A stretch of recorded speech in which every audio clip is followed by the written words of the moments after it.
The Council's betrayal. The chamber was vast, silent, cold. It hung in the void between stars, a station built by the oldest empires in the galaxy. The Galactic Council Hall. A place where thousands of species came to speak, to bargain, to bow before the laws written by those who ruled the stars long before humanity ever looked up.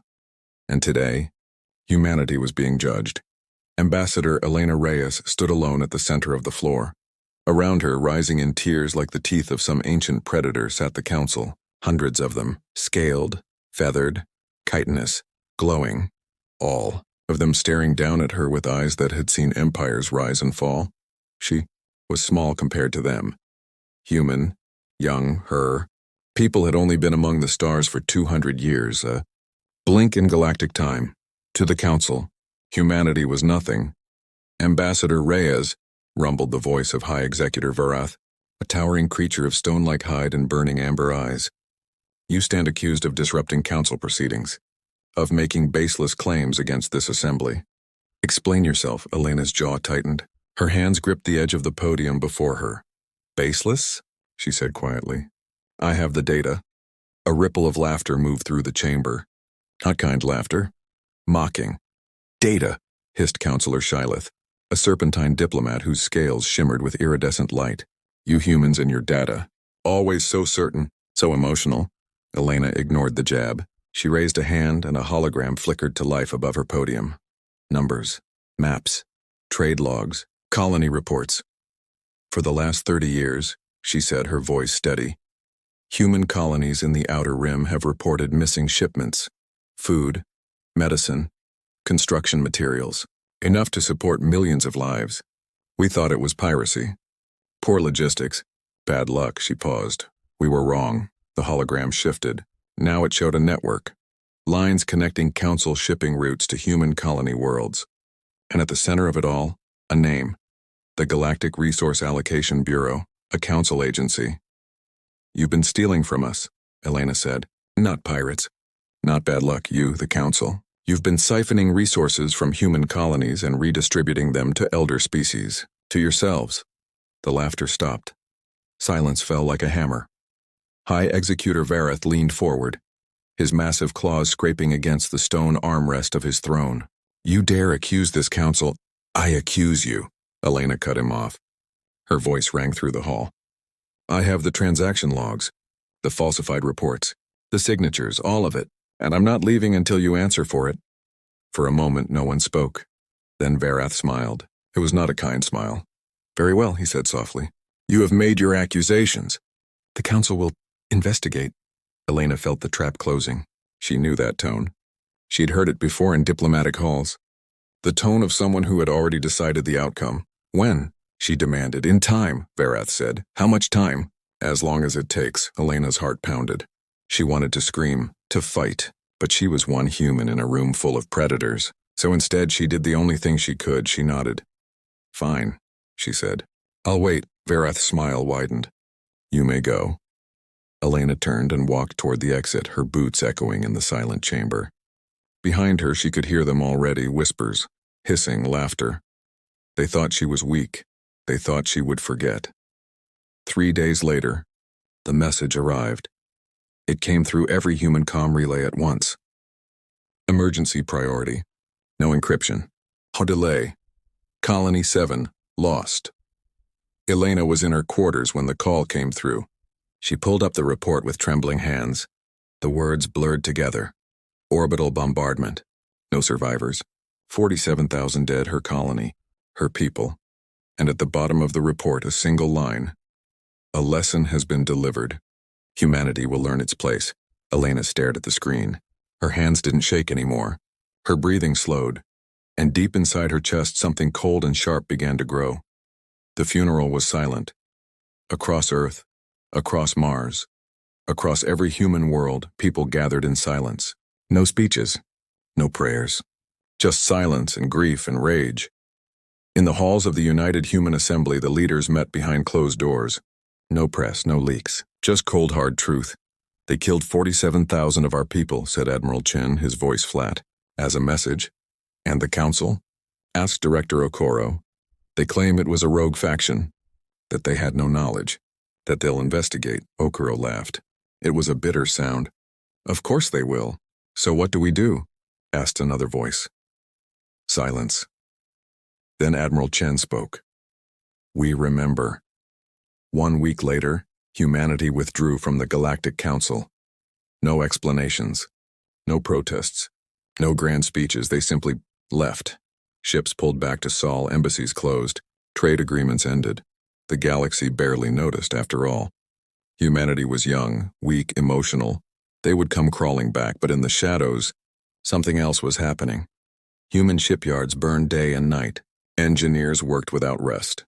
Scientists unlocked secrets they'd kept hidden, and soldiers, thousands upon thousands of them, prepared for something the galaxy had never seen because humanity had learned a truth the Council had forgotten. We do not forgive. We do not forget. And we always keep count. The silence before the storm. 6 months passed. The galaxy moved on. In the grand chambers of the Galactic Council, business continued as it always had. Treaties were signed. Resources were traded. Wars were prevented or quietly encouraged when profitable. Humanity's absence was barely mentioned. They'll return, Councillor Shylith said dismissively during one session. Humans are desperate for validation. They need us more than we need them. High Executor Varath nodded slowly. Let them sulk. When their economy collapses, when their colonies starve without Council trade routes, they'll come begging. The other councillors murmured in agreement. After all, no species survived alone. Not in this galaxy. The Council controlled the hyperspace lanes, the trade networks, the banking systems. To leave the Council was to choose extinction. So they waited for humanity to break. But humanity did not break. In the human sectors, something else was happening. The silence was absolute. Human ships no longer traveled the major hyperspace lanes. Human merchants no longer attended the great markets. Human diplomats no longer appeared at neutral stations. It was as if humanity had simply vanished. At first, the other species didn't care. Then they started to notice the gaps. Human medical supplies that had saved millions during the Vaxorian plague, gone. Human entertainment, music, art that had spread across 1,000 worlds, silent. Human engineers who had helped build half the infrastructure in the Outer Rim, nowhere to be found. Where did they go? Asked a krill merchant, staring at empty warehouse berths where human cargo ships used to dock. No one knew. No one could find out. Because every probe sent toward human space never returned. Every spy ship that tried to breach the Sol system vanished without a trace. And every attempt to hack human networks met with absolute, impenetrable silence. It was like humanity had pulled a curtain across their corner of the galaxy. And behind that curtain, they were building something. Sol system, Earth. The United Human Assembly met in the war room deep beneath Geneva. No windows. No recordings. Just a table, 12 chairs, and the weight of 47,000 ghosts. Admiral Chen stood at the head of the table, a holographic star map glowing before him. Status report, he said quietly. Director Okoro spoke first. Industrial output is at 340% of pre-withdrawal levels. Every orbital factory, every asteroid mine, every moon base is running at maximum capacity. We've converted 70% of our civilian infrastructure to military production. Shipyards? Operational. We've launched 200 new vessels in the last 6 months. Stealth frigates, carrier groups, kinetic bombardment platforms. The fleet is substantial. Admiral Chen nodded. Casualties? 0, said Dr. Amari, the head of human intelligence.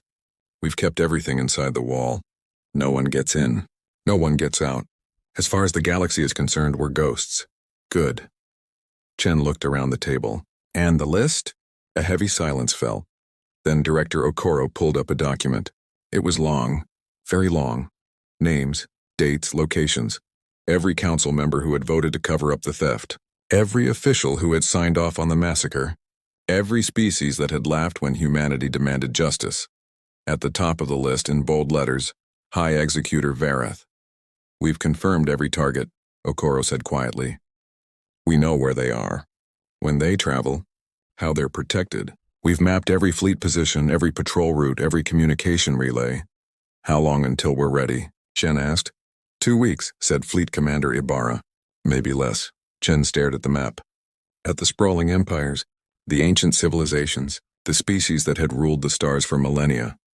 They think we forgot, he said softly. They're wrong, Okoro replied. Chen's eyes hardened. Then let's remind them. Galactic Council space. Neutral zone patrol. The Karathis Ascendant was a heavy cruiser of the Vex-Thar Empire, one of the oldest and most powerful species in the Council.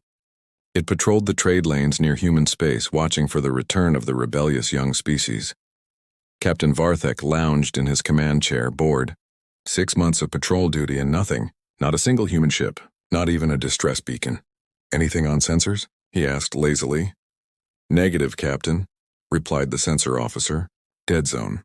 As always, Varthek sighed. Typical. Humans vanish like cowards and we waste resources. The lights went out, every screen, every console, every flickering hologram. All of it died at once. The bridge plunged into darkness. What? Varthek began. Then the emergency lights kicked in, bathing everything in red. Report, he barked. Captain, we've lost everything. Propulsion, weapons, shields, communications. How? I don't know. A shudder ran through the ship. Not an impact. Something else. Like the hull itself was groaning under pressure. Then the view screen flickered back to life, but it wasn't showing space. It was showing a message. White text. Black background, simple, cold, 47,000 Varthek stared. What is that? The hull exploded. Not from a missile. Not from a beam weapon. From inside. The Karathis Ascendant tore itself apart in a silent bloom of fire and metal, scattering debris across the void. And in the wreckage, floating among the bodies, were small metallic objects, drones, human drones. Each one carried a message etched into its hull. $1,000. Across the galaxy, it happened again and again and again.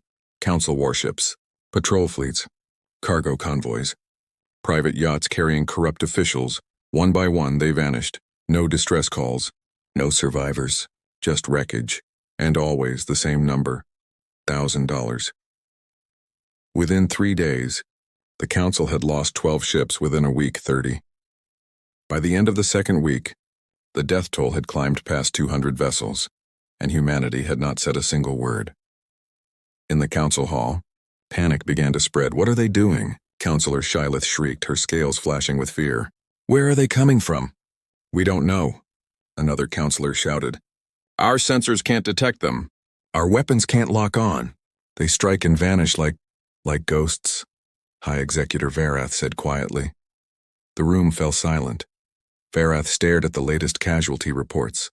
His claws dug into the stone armrest of his throne. Contact them, he said. We've tried, Executor. They won't respond. Then send a fleet to Sol, demand answers. We already did, Varath's head snapped up, and the messenger swallowed. The fleet never returned. A cold wind seemed to blow through the chamber. Varath rose slowly from his throne. His voice was a low growl. How many have we lost? 214 ships, Executor, and the number is rising. How many dead? Approximately 47,000. Silence. Then Varath understood. His blood ran cold. They're not attacking randomly, he whispered. They're counting. End of part 2.